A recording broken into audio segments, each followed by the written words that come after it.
It's a bright day in late autumn, and you're inland from the Atlantic Ocean, far from the busy cities on the east coast of America.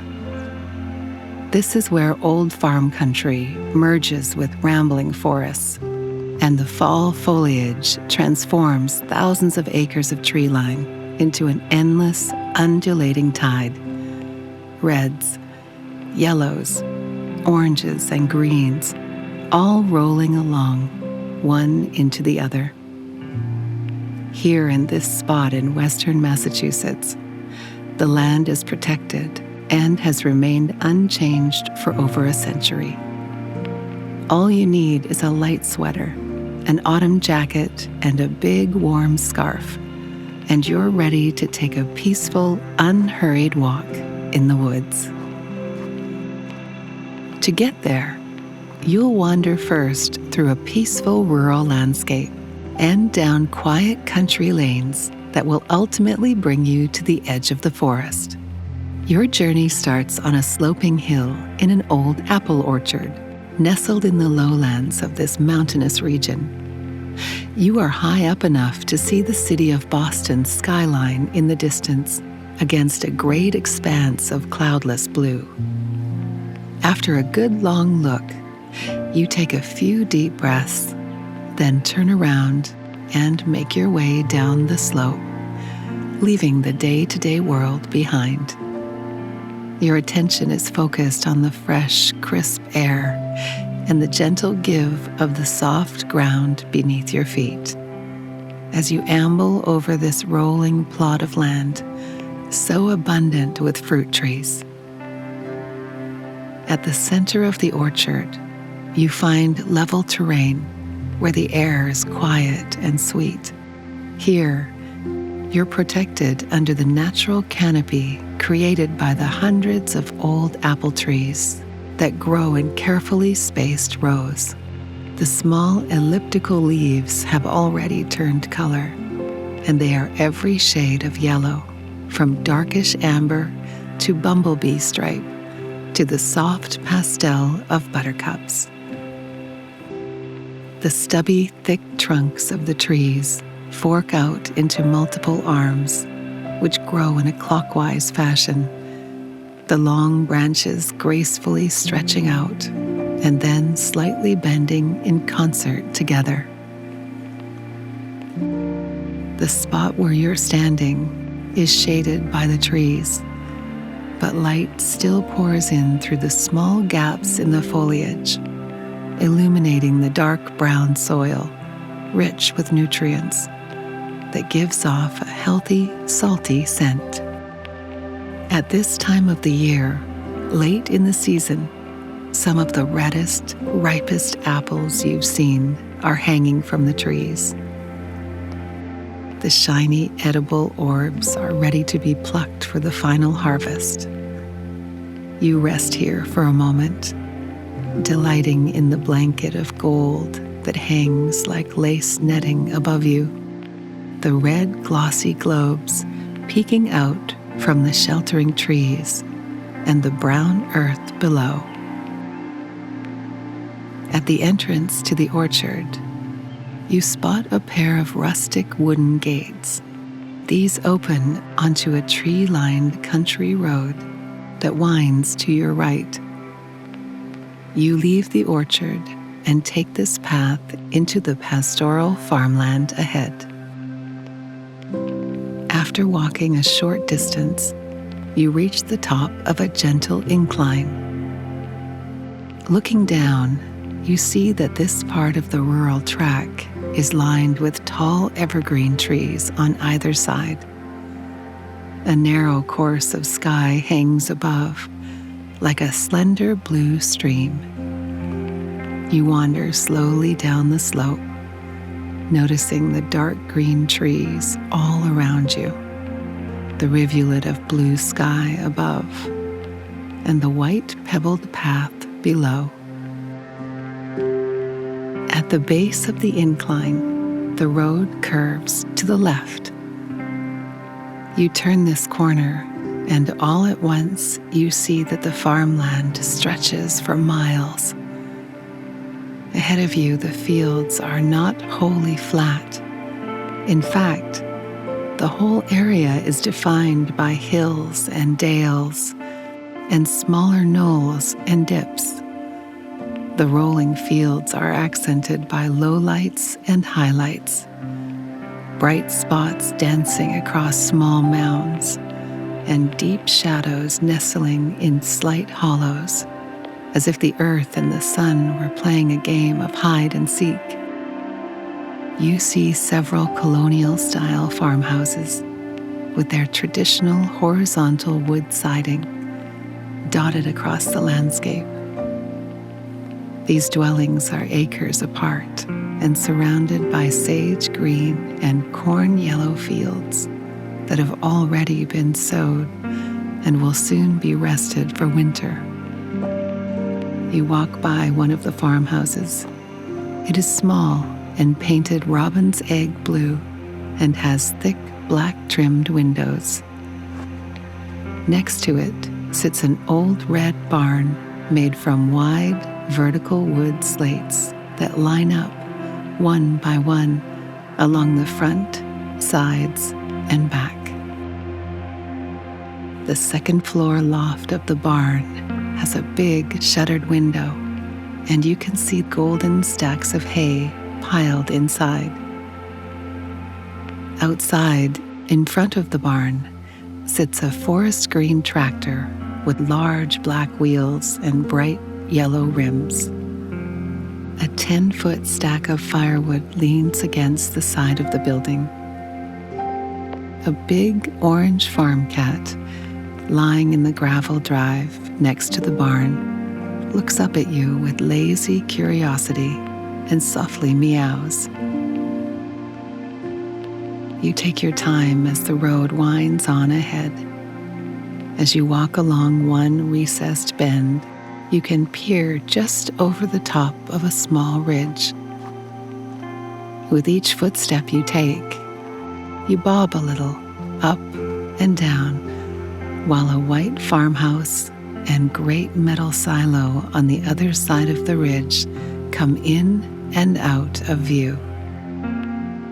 Further along, there is a herd of gray and white dappled goats grazing peacefully on the long grass that grows in one of the fields.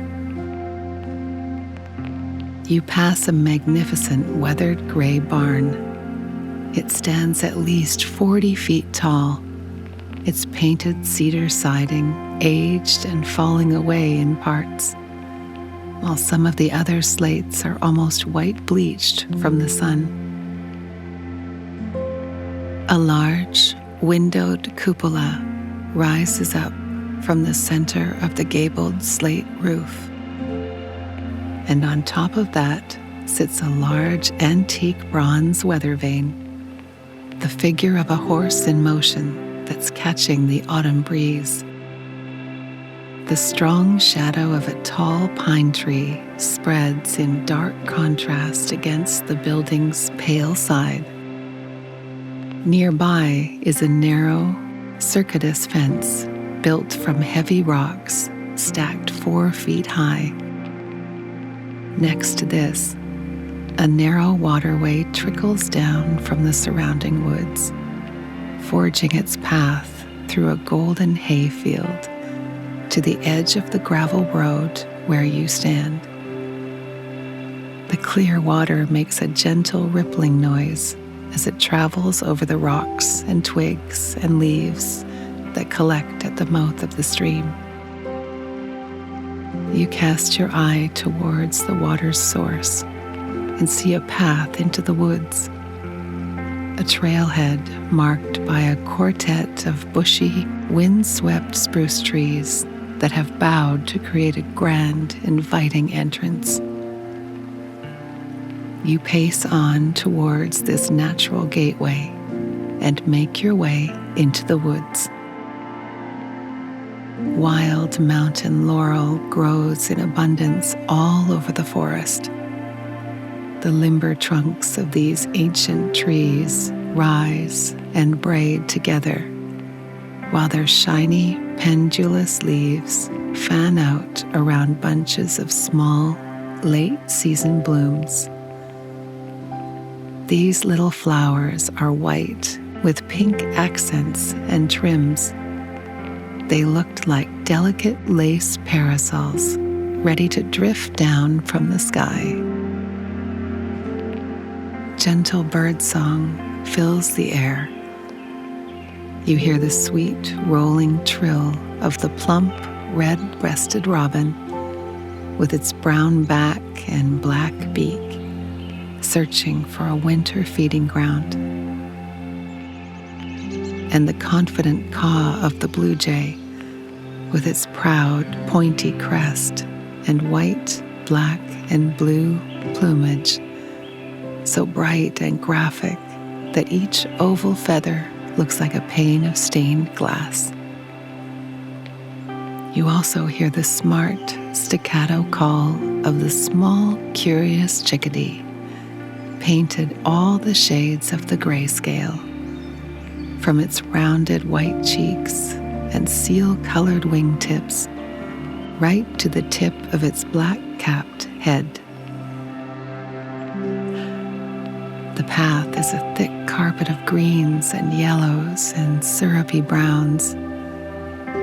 Pine needles are jumbled up with sprigs, petals, and fronds.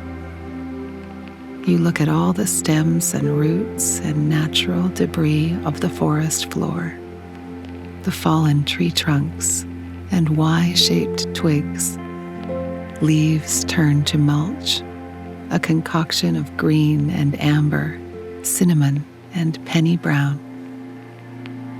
As you walk, this arboreal potpourri makes a satisfying crackle and crunch beneath your soles. Pieces of thin white bark shed by a birch tree lie to the side of the trail, like pages of antique handmade paper. In the distance, you can hear the drumming of a small downy woodpecker, its black wings spread out like satin fans, accented by quick brushstrokes of little white polka dots. A blanket of deep green moss grows on a cluster of gray rocks. You hear the babbling arrival of mountain water as it makes its way downstream. Along the path, you're able to see the evergreen trees at their full, impressive height. The red and white pines rise up to the sky and sway like a chorus, their branches jutting into a stratified pyramid, their long, languid arms decorated by clusters of thick, verdant needles. And then, these magnificent trees start to thin out somewhat and are gradually replaced by an abundance of glorious maples, oaks, and birches. The maple trees are shaped like giant, upside-down bundles of lilacs, with slender branches growing out of glossy trunks. Their 5-lobed leaves are scarlet red and mandarin orange. The leathery leaves of the giant, bouquet-shaped oak trees have turned a dark reddish brown, while the teardrop-shaped leaves of hundreds of slender, elegant birch trees are a vivid, lustrous yellow. You feel a little crunch under your boot and look down. There are thousands of small, tawny acorns of various shapes and sizes strewn about. You see rounded ones, which are the shape of miniature Russian domes, and which fall from the great red oak tree. There are larger, longer, oval ones, too, that come from the white oak. And the smallest acorns here, which fall from the rare black oak, have an outer shell that looks like the outside of a pineapple. you hear the sound of rustling, and out of the corner of your eye, you catch sight of a trio of white and brown striped chipmunks, scampering through the sea of fallen acorns, collecting them, no doubt, to secret away underground for the winter. To your right, there is a small marsh, which is fed from the circuit of streams and springs that flow from the uplands nearby. Long flaxen grasses, tall, slender rushes, brown-topped cattails, and curvy bending reeds create a rolling, herbaceous geometry along the water's edge. Gazing ahead, you see what looks to be a beaver dam on the far side of the marsh, while the wilderness around you starts to take on a serene, blurry brightness. At once, everything is soft but illuminated. The carpet of twigs, needles, and acorns, the wild mountain laurel, the pines and oaks and birches, everything is shimmering. You see that a gentle snow has started to fall. The white snow cascades down from the sky, covering the forest like wintry dew. Flakes collect on the flats of leaves and the tips of trees, clustering into fluffy mounds of fresh powder. Each flake of this gentle early snowfall brings with it a little reflective light of the sun, and you, too, are awash in its silvery glow. The moisture feels refreshing as it lands on your eyelashes. Snow lands on your hair and shoulders and hands, then quickly disappears with the contact. The air is fresh and clean, and you are warm with the scarf bundled around your neck. The path widens as you walk, and you find yourself in a small clearing where grass grows in a thick covering, and the trees form a jagged circle around you. A thin blanket of snow has started to cover the green ground in a soft alabaster blanket. You rest your legs for a moment, and as you stand in this stillness, you feel at one with the natural tableau all around you. Looking up at the blue sky, you see the amorphous snow-producing clouds that are passing above. The soft, large flakes continue their descent, bouncing and weaving in the gentle wind like fireflies. You close your eyes. When you open your eyes, you take in anew the textured quilt of brilliant reds and golden yellows and tiger oranges, trees that stretch for as far as you can see. It looks as if spilled containers of paint have been poured over them, creating a scene of colorful, organic coherence. You see how the snow gently falls on these tree crests and leaves, and on the tall, dark green pines and spruces beyond, creating a many-layered, luminous display. You stand at the center of this natural convergence, this momentary merging of two seasons, and then you slowly turn around, carefully preserving to memory the glowing bronzes and bright scarlets, flaming ochres, and hide-colored tans, and the drops of snowy dust that cover it all. A serene declaration of nature's flux and flow.